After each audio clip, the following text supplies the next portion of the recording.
Бекленілмеген зиярет. Чаршамбе күні Америка Devlet катибы Киевге кележек. Энтони Блинкен, Украина президенті Володимир Зеленский ве Украина тышкы эшләре назиры Дмитро Кулебанян күрешәчәк. Америка Devlet департаментінде аңлатканларына күрә, улар Русия Украинага уҗум этмемесе өчен не япа белгәнләрен музакира итәчәк. Блинкенның Киевге зияреті Америка Берләшкән Девлетләре Украинаның топрак бутынлыгын дәстәкләгәнне тасдыклайчактыр. Бумен бәрабәр Блинкен Русия Украинага уҗум этсе не yapmağa аңлатмак için Америка elçiligi xadimleri ve onlarının ailelерінен көрішecek. Январның 20-сында Энтони Блинкен Берлинге кетіп, Алмания тышкы эшләре назиры Анна-Лена Бербокнен көрішмелі. Украина тышкы эшләре назирлегендә Блинкен Украинага кележегін таздыкладылар. Оны Украина тышкы эшләре назиры Дмитро Кулеба давет еткен.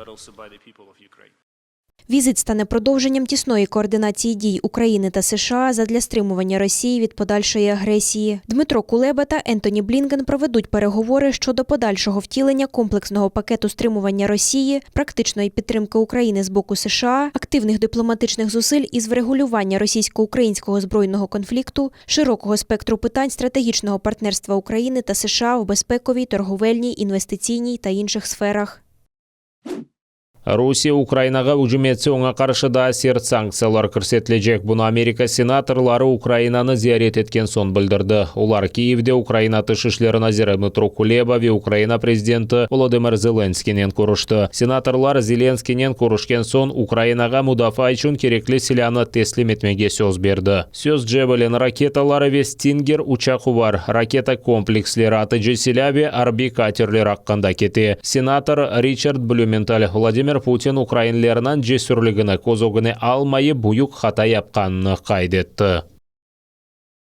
Що ми хочемо зробити, це запобігти тому, щоб це сталося. Ми хочемо бути стримуючим фактором, знайти рішення до того, як бійня розпочнеться.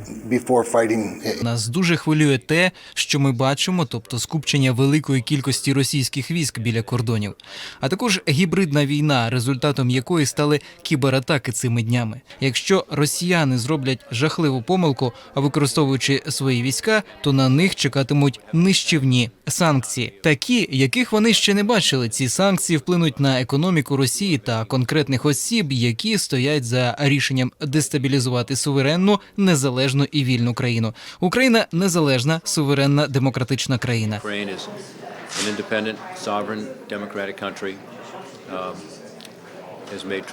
Вона зробила величезний поступ із 2014 року, покращила добробут свого народу і забезпечила свободу преси, дала можливість людям реалізувати свої мрії. Країна об'єдналася у відповідь на агресію Росії. Британия арби учаклары Алманияның семасындан кечмейіп Киевге силә тәслим етті. Бұны Британия арби нешірі білдірді. С-17 Глаумбастер адлы 2 Британия ташыйчы учағы Украинаға танкқа қаршы комплекслеріні тәслим етті. Туневін Бүйік Британия мудафа назирі Бен Волес парламент топлашуында Лондон Украинанен мудафа силясынен пайлашы жағыны білдірді. Украина üçün силянан чешітіні адландырмайып, ама тахмин етілгенне көре Украина силялы куветлері Бүйік Британия Энлаф адлы танкка каршы ракета комплекслерін алды. Бұл Русияда аналоглары олмаған граната атыжы тәртібатлары. Шерлерде әрбі әрекетлер кечірілген вақыт ең семереледір.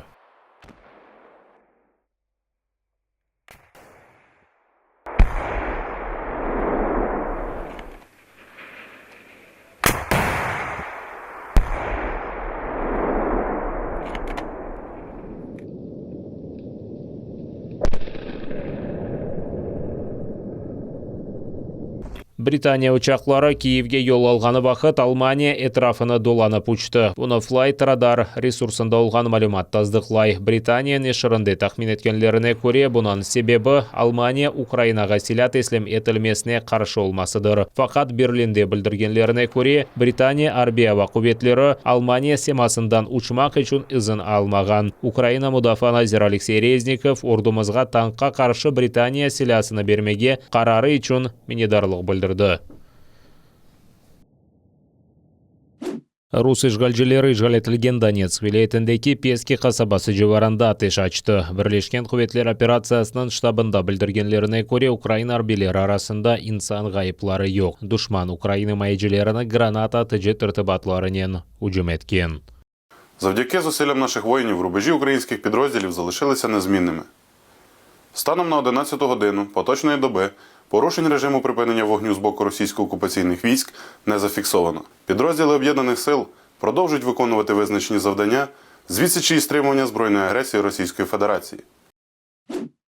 Дава материалларында қабатларына таздықлаған ичбір делил олмағанна бақмадан махкеме эвелден азырланған укумны сеслендірежек. Бөле беянатны меджлис рейсінің бірінші мавина Нариман Желял сөзде дава материалларынан таныш олған сон адвокаты ярдымынен айдынлатты. Ишгалжилер Желялны аға қардаш Асан ве Азиз Ахтемовларнен берабер Ахмеджет районындаки Анғара койынды газ борусында диверсия япылмасында қабатлады. Бұнен берабер Желял патлайджы мадде ташылмасы ве сақланмасында да қабатланы. Нариман Желялның сөздеріне көре қабатлав уч гізлі шаатның танықлығы есасында құрылған. Олар есетек тақиқатқа керек олған шейлеріні біле екен. Тақиқат екінленді дава материаллары Ишгалжилер прокуратурасына берілген. Яқын вақытта дава махкемеде бақылы башланacak. Очевидно, что сторона обвинения не будет утруждать себя доказыванием вины фигурантов данного политического дела, так как суд традиционно вынесет заранее написанный приговор. Тем не менее, мы с адвокатами готовимся к серьезному сопротивлению с целью в очередной раз разоблачить цинизм, подлость и лживость российской репрессивной системы. Призываю всех свободных людей в оккупированном Крыму, несмотря на политические репрессии, незаконные аресты, штрафы, пытки, как в случае с Нариманом Аметовым, придерживаться принципов и методов ненасильственного сопротивления. Справедливость восторжествует над силой. Мектуплер языныз. Уйдурма диверсия давасы бойынша Ахмеджет СИЗОсында тұтылған меджлис рейсінің бірінші муавины Нариман Желялның умыр арқадашы ләқайт олмағанларына сияси мабуслерге, ал қатырларына сорап мектуплер язмаға ве дүнияда олып кешкен вақиялар аққанда хаберлерінен пайлашмаға чағырды. Левиза Желялова қайд еткеніне көре бір чоқ вақыт девамында оның ақайы ве дигер сияси мабуслерге СИЗО реберлігі йолланылған мектуплеріні бермейіп, оларны изоляцияда тұтқан. Тек яқын вақыт берілі мабуслер цензордан кечкен мектуплеріні алы башлаған. Мабуслерге эр істеген мектуп йоллай біле. Атта четелде яшағанлар. Зона Телеком сайтына қолланып, мабуслерге электрон мектуп йоллап, ойледі электрон жауап алмақ мүмкіндір.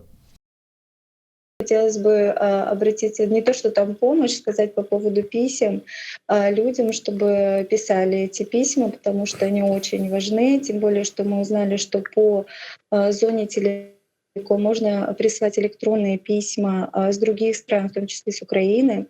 Поэтому есть возможность писать письма в поддержку их, потому что, сами понимаете, для человека, взявшего такую ответственность за других, важно чувствовать, видеть, слышать, что все его слова, действия некий отклик находят. Поэтому хотелось бы призывать всех писать письма.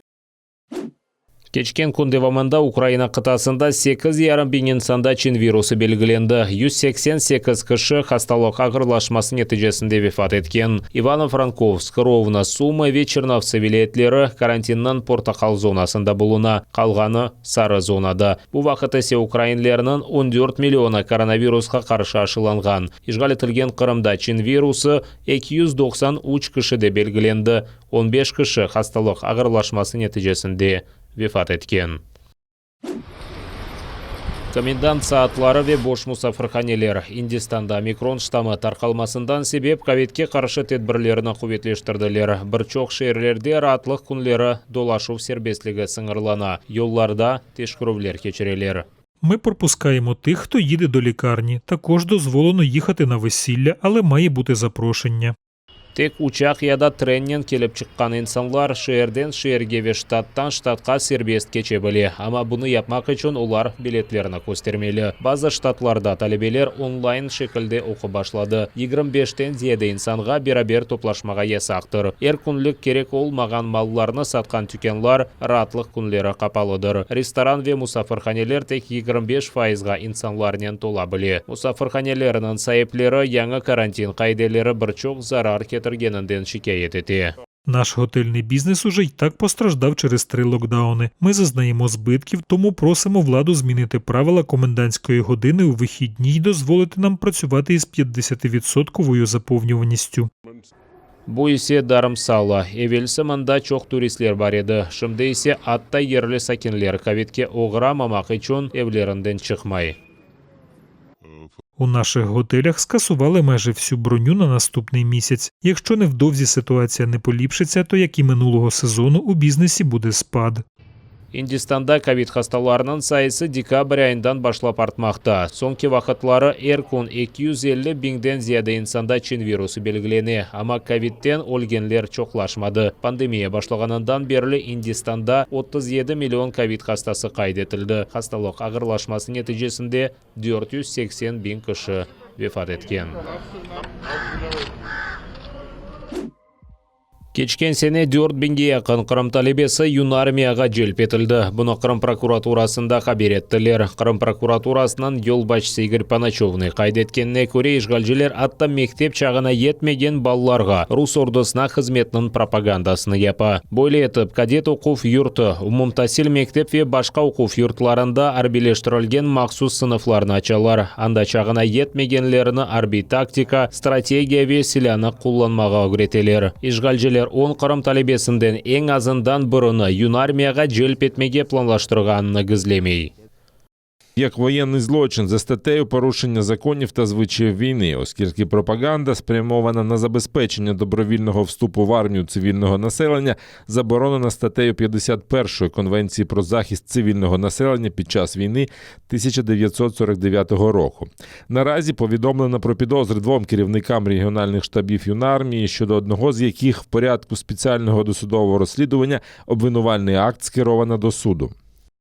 Кечкен сене ноябрь айында Қырым прокуратурасы Ақиярдаки юн армия штабынан ел башчысына қаршы махкеме давасыны башлатты. Эвелсі Қырым прокуратурасы Қырым ақ құрчылайжы группасынан берабер Гаагадаки халқара жинайет махкемесіне Қырымда балаларға Русия ордусына қызметінің пропагандасы япылғанының делелеріні топлап берді.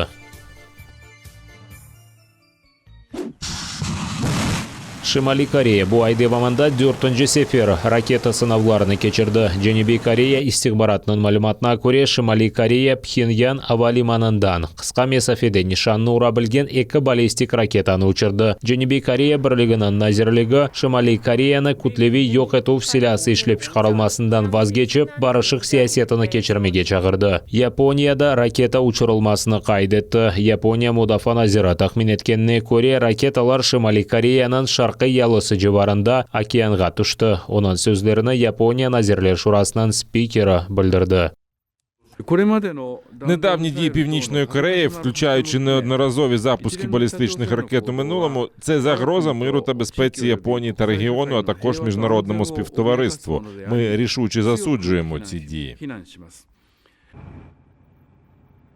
Bundan evvel Şimali Koreya tezleşip uçuvdan son manevr ete bilgen giperses raketalarını sına baktı. Bunun beraber tren vagonlarından qisqa mesafede nişanını ura bilgen 2 ballistik raketani uçurdu. Anlaşılganına göre bu raketalarının vazifesi raketaga qarşı mudafadan kaçınmaktır. Bundan gayrı Şimali Koreya taktik özek silahını işlep çıkarmaga söz berdi. Şu sırada keçken hafta çarşembe kunu Amerika prezidenti Joe Biden'ın memuriyeti Şimali Koreya'ga qarşı ilk sanksiyalarını көрсетті. Bundan evvel Amerika bir çox kere Şimali Koreya'ны özek silahının yok etülüvini muzakere etmege çağıraydı. 최근 5년간 개발 생산된 각종 무기 Yangi Zelandiyaның harbiy gemisi Tinch okeandagi Tonga ada qirollig'ina yo'l oldi. Bu gemida Tonga sakinlari muhtoj bo'lgan ichma suvi va erkunlik kerak bo'lgan shaylar bor. Juma ertasi kuni suv osti yanardaq fishqirgan so'ng Tonga ile baxt singirlangan. Avstraliya va Yangi Zelandiya tabiat afati keltirgan zararga havodan qiymat kesmek uchun harbiy uchoqlarni yo'lladi. Bu fotoresimda evvelsi olgan go'zal ada shimda ay yuzine benzey. Anda ershay yanardaq ko'lining qalin qatından ortilgan. Yanardaq fışqırması bir çox zarar ketirdi. Qizil Xaç teşkilatının malumatına göre 80 binge yaqin insan yardımga muhtoj olabilir. Bunun beraber yanardaq fışqırması neticesinde tsunami yuz berdi. Tonga yalısında dalgalarının yüksekliği 80 santimetrege yetişedi. Malum olganına göre tabiat afeti vaqtında en azından bir insan helak oldu. Vefat etken kişi köpekler için sığınaqının sahibi olgan Britaniya vatandaşıdır. Сьогодні нам повідомили, що знайшли тіло моєї сестри Анжели. Їй було 50 років. Вона жила в Тонзі, відколи вийшла заміж. Цунами Яңа Зеландиядан башлап Америка Бірлешкен Девлетлеріне қадар ерлешкен башқа мемлекетлерге де зарар кетірді. Перуда 2 инсан боғылып өлді. Бұндан ғайры янардақ фышқырмасы нәтижесінде көтерілген yüksek далғалар себебінден чоқ нефт төкілді. Соңғы yıllara bu янардақ арды sıra fışqırып турайды. Ama cumartesi күні yüz bergen янардақ fışqırması en күчлі еді.